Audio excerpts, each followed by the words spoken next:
Hey everybody, what is up and welcome back to Stags Reacts. Just kind of waiting around for the World Cup to start here in a few, so I thought we'd do a little soccer reaction video to some soccer training. About 15 years ago when I started coaching, I loved looking on YouTube to look for training ideas, training videos, just, overall in general, how to become a better coach. And I figured I'd kind of revisit and see what the videos are doing nowadays. I haven't looked up videos in a while. So I just want to see kind of how they progressed and give you my reactions on the training and what's going to be best for our kids to, do well and grow up and, play in the World Cup, right? That's the hope and the goal a lot of kids have and a lot of parents have for their kids that are good in soccer, good in sports. All right, let's check this out and see what we think of the drills and the training here. Now these kids look, it says U7, U8, U9. I guess that could be all age groups. So this kid could be turning 9. He looks pretty big. And this kid, could be 6 at U7. So we're just boxing the ball.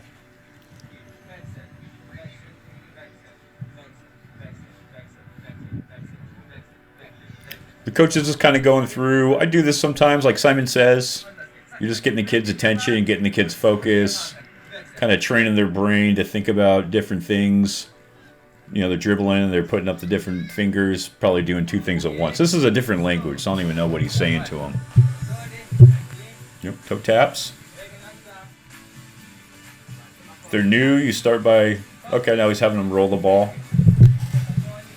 So that's the thing about these drills. You can do tons of variations. Toe taps, keep the ball still, and then he was pushing the ball with each foot a little bit, which, some people call that a kangaroo hop. There's all kinds of different names for it.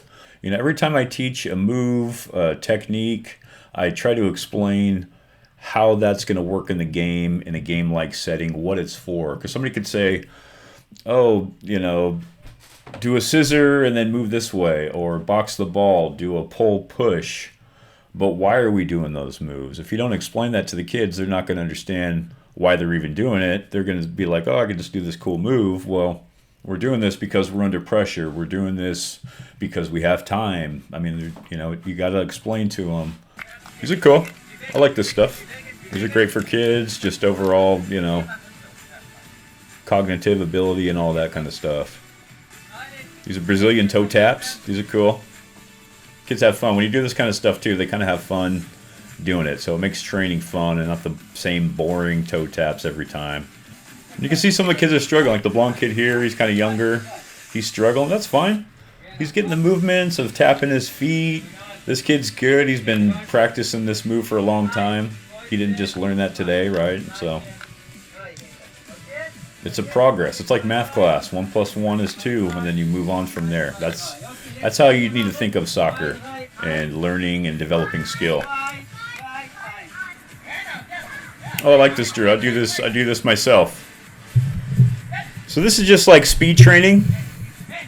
You line the kids up, and you can do it a bunch of different ways. You can have cones, straight out to the right. He's doing it at a back angle, so he's teaching them to turn their legs. You're just kind of training the muscles to be able to turn quickly and move like that. I mean, if your kid's slow, no matter how much you train them, they're not going to become a super fast player. You're fast or you're not. That's basically the reality of it.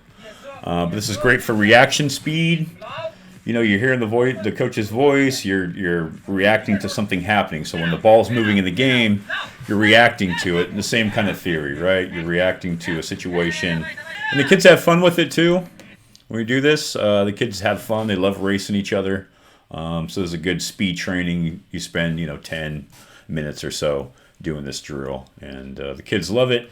They get a good workout, and they get their muscles built up too, right? And they're just varying it. So he's adding more steps as it progresses. Yep. Then they got the ball. Very cool. I like that. I like the progression on this. Coach is doing a good job. Very good.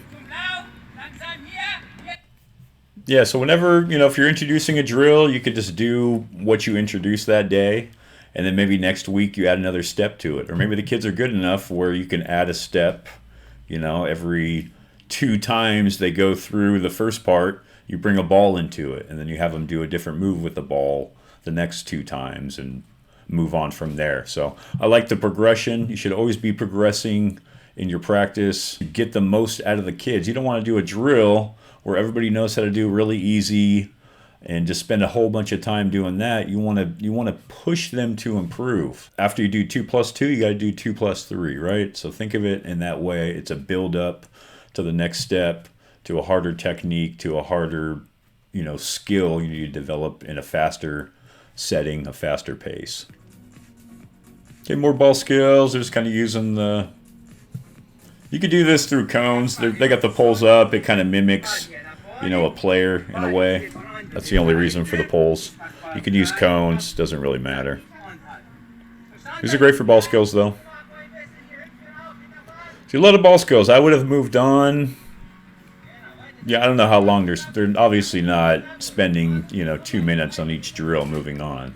It takes time to set this stuff up, to get the kids moving and all that. So, with these individual ball skills, I do these for like 20 minutes, 15 minutes, get into a drill, and then get into a scrimmage. Keep it very simple. You don't need all the stuff.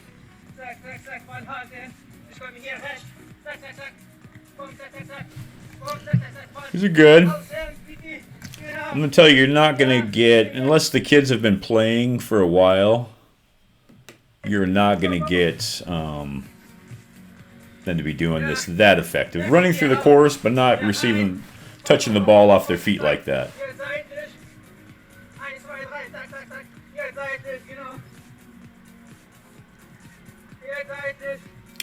A little too much. I don't think you need to go and do all this. I mean, maybe a different day. Maybe a bit older kids, U8, U7, U9. I wouldn't have go through a long course like this. It's way too long. They're not going to remember. You're going to be telling them every single time, like, hey, you didn't do it this way. They're not going to remember all these exact steps. Like that drill right there, that's a passing drill, which I would do for like 10 minutes by itself. It's called W passing. One person's the worker, one person's the receiver, and then you switch places. That's a great drill for when you're just having like a passing practice. So right here, I like doing this, but adding all the other steps into it, I think is too much. Adding a few steps into it, maybe do this a few times, run through the ladder, receive a pass, and then run back. But doing all that, 1, 2, even doing that, then this, that's fine. Yeah, you could do that, and then run through the ladder, and that would be the limit, I would say, for kids that age, is if you're going to do some kind of an obstacle course. It's a little ridiculous to try to have them remember every single thing. These kids might. They look like they've been training for a few years. They're on, probably a competitive team that travels. Yeah, but look, we're not seeing the little blonde kid. Yeah. We're not seeing the little blonde kid and the other one out here, because those are the real U7, U8 players. And they're not going to be able to remember all the steps on this course. So if you do have a, team that's been training for 3 years, or most of the players on the team have been training since they were 6 years old, and they're 10 now, sure, you can get them to do this kind of stuff. Even though I would avoid it, I don't think there's that much of a benefit in all this. There's lots of other ways you can go about setting up drills to be a little more effective, I think. But it is fun. The kids do love obstacle courses, so set them up. Just this one's a little too much involved. I like it. Like, I think all the things they're doing in it are okay, but just not that much, that's all. All right, let's see if there's anything else here. Oh, this kid, there he is. I didn't see him at the first part. Maybe they're not showing him going through all the steps, because there's no way he's going to remember that unless he's a genius. I don't know about you guys, but I haven't met any 6-year-olds that can remember all those steps. Unless they do this like every day, for the summer or something, then sure.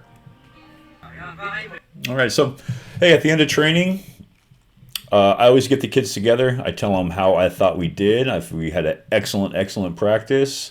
And if I thought maybe we're a little sloppy, we need to tighten it up for the next practice. No matter what, you always got to be positive too. Say, hey, we did really good, but we need to tighten it up a little bit in these few areas. You know, you don't tell them they did horrible, but yeah, he's getting them together, tell them about practice, what he thought, and give him a little bit of motivation, encouragement before he sends them on their way home. So I think that's terrific. I like these drills. I liked all these drills. The only part I didn't agree with was the length of that obstacle course. And if you're going to have a practice, I wouldn't spend my whole practice doing all these individual drills. You know, we could have got a lot more effective game-like situations going on that I think would have been a little more beneficial. But all these drills, all these skills, stuff they did in this video are great. Use those, but use them sparingly, like in, 10, 15-minute increments, not the whole training session would be my thoughts on that. All right, guys, so that concludes another video, Stags Reacts. I hope you're liking them. I'm enjoying doing these. And we got soccer coming up in a few minutes, USA versus Iran. We're going to try to get through to the next round. And one thing I want to point out why I do these videos is I want kids to be better soccer players. I want coaches to be better coaches. I want parents to be better soccer parents. That's the reason I'm starting to make these videos. And I want these kids to be better soccer players and grow up and play in the World Cup. And one way they're going to do that is by getting good touches on the ball. So I'm going to really emphasize the good touches. That's what these are, touches on the ball. But we need more game-like scenarios for touches on the ball, I believe, at a faster pace. I think we need to get these younger kids touches on the ball at a faster pace from a younger age. Stags Reacts, thank you guys for watching. Hope you enjoyed the video. And if you like these, throw me a like and a follow, and we'll continue on here. All right, have a good day. Enjoy the Go USA. Let's go.